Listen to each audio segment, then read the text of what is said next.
बाकी हानमा season 2 episode 3 में यह रूबीना बाकी से पूछता है कि क्या तुम पिक्कल से नहीं लड़ना चाहते। बाकी कहता है नहीं, पिक्कल का जिंदा रहना मानव जाति के लिए बहुत जरूरी है। रूबिन कहता है 100 किलो के प्रेइंग मैंटिस से लड़ चुके हैं तो तुम मुझसे लड़ना क्यों नहीं चाहते। बाकी बोलता है मैं बस अपने डैड को हराना चाहता हूँ, मुझे दुनिया का बेस्ट फाइटर बनने में कोई रुचि नहीं है। रूबीना बाकी के चेहरे पर स्माइल देखता है जब बाकी अपने डैड के बारे में बोल रहा होता है। यहाँ पिक्कल बैठे बैठे ये सोच रहा था कि उसने किससे हाथ मिलाया तो गिरा कैसे। उसने बहुत से डायनासोर और जानवरों का शिकार किया है, लेकिन ये अनुभव उसके लिए कुछ नया सा था जो कि उसे ओगरी के साथ हाथ मिलाने से मिला था। यहाँ रेट्सू अपनी परफॉर्मेंस दिखा रहा था। रेट्सू उसी ब्लॉक को तोड़ता जिसका नंबर वहाँ मौजूद खड़ा आदमी बता रहा था। रेट्सू की इस खतरनाक परफॉर्मेंस को देखकर वहाँ खड़े सभी लोग उसे बेस्ट फाइटर कहने लगे। बाकी भी वहाँ मौजूद होता है और रेट्सू के इस एक्ट को देखकर वो ताली बजाता है। बाकी यहाँ पर रेट्सू से कुंफू सीखने आया होता है। रेट्सू से कुंफू सीखने की रिक्वेस्ट करता है,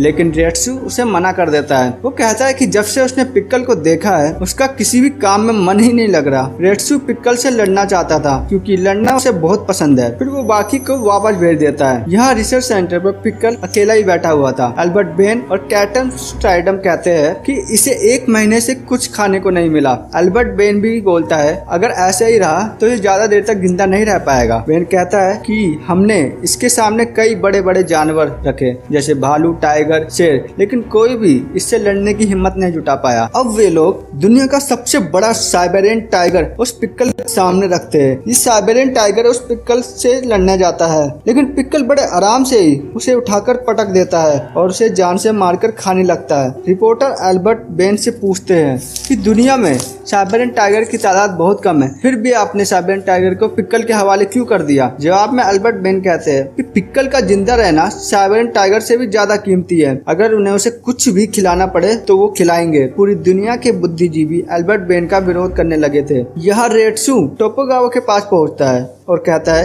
कि अगर आपको पिक्कल के लिए खाना नहीं मिल रहा तो मैं उसका खाना बनने को तैयार हूँ। वे दोनों अल्बर्ट बेन के पास जाते हैं। अल्बर्ट बेन इस बात पर बहुत गुस्सा करते हैं और मना कर देते हैं, लेकिन टोपोगावा उन्हें किसी तरह मना लेते हैं। रेट्सू पिक्कल के पास पहुँचता है। पिक्कल आराम से सो रहा था जैसे कि जंगल में कोई शेर सोया करते हैं। उसे किसी का भी खौफ नहीं था। अल्बर्ट बेन, टोपोगावा और कैप्टन स्ट्राइडम पिक्कल को उठा देख बोलते हैं अरे ये तो जाग गया। तभी रेट्सू वहाँ पर आ जाता है। रेट्सू को आते देख पिक्कल खड़ा हो जाता है। रेट्सू आगे आकर पिक्कल को ललकारता है। पिक्कल उसे एक पंजा मारकर दूर पटक देता है। रेट्सू अब अपनी पूरी ताकत से उसके मुंह पर मुक्का मारता है और अपनी पोनी टेल से उसे गिरा देता है। कैप्टन स्ट्राइडम, अल्बर्ट बेन सभी पिक्कल को देख चकित हो जाते हैं, लेकिन पिक्कल तुरंत खड़ा हो उठता है। रेट्सू उसे फिर किक मारता है और पंचेस मारता है और उड़कर उसके मुंह पर वार करके उसे लात मारता है, लेकिन पिक्कल वहाँ वैसा का वैसा ही खड़ा रहता है। फिर पिक्कल रेट्सू को अपने दोनों हाथों से